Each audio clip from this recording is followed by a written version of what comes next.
Oui, merci Madame la Présidente.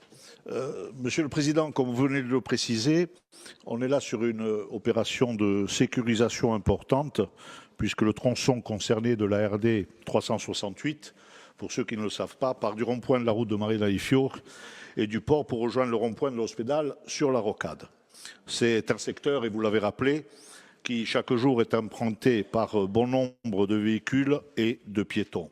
Il passe par des établissements scolaires hyper fréquentés, qui sont un collège et un lycée, où quelques 1000 élèves s'y trouvent au cœur d'une zone commerciale en pleine expansion et très fréquentée.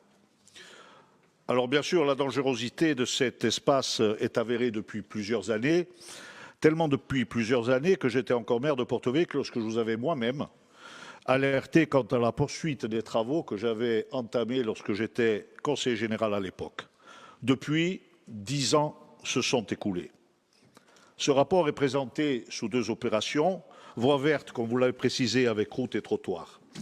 Le FEDER n'intervenant que sur la première, à hauteur de 660 000 €, comme vous l'avez rappelé. Il y a un engagement de la commune également à hauteur de 482 000 €, me semble-t-il, même si vous avez parlé de 350 000.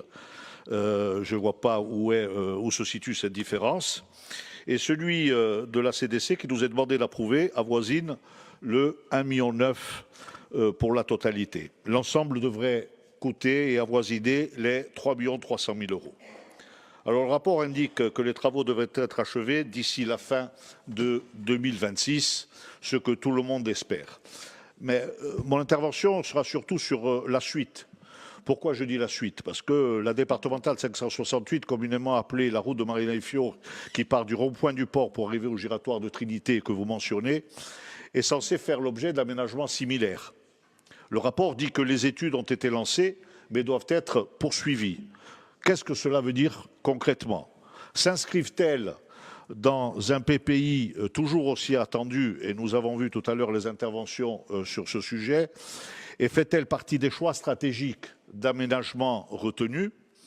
Nous savons tous que la plus grande difficulté, et cela a été dit par différents interlocuteurs, que la difficulté principale est de trouver les moyens nécessaires d'assurer notre politique et donc assurer un financement à l'ensemble de ces opérations.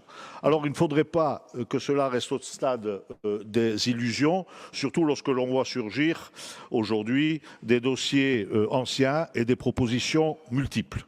Vous disiez, Monsieur le Président, il y a quelques instants, que dans votre intervention qu'il y avait une main tendue aux oppositions, et notamment sur les infrastructures routières. J'avais demandé à plusieurs reprises, et vous le savez, mais la réponse que vous avez apportée et que je regrette est surtout le dernier toilettage de la section d'investissement qui a généré la suppression de 136 millions d'autorisations de programmes dans divers secteurs, qui sont les routes territoriales et les voiries anciennes départementales, et ceci que je regrette davantage, sans même associer la commission des finances, dont la présidence est assurée par un membre de votre groupe, en l'occurrence Louis Pozzo-di Borgo. Donc je pense que des explications seraient les bienvenues. Je vous remercie.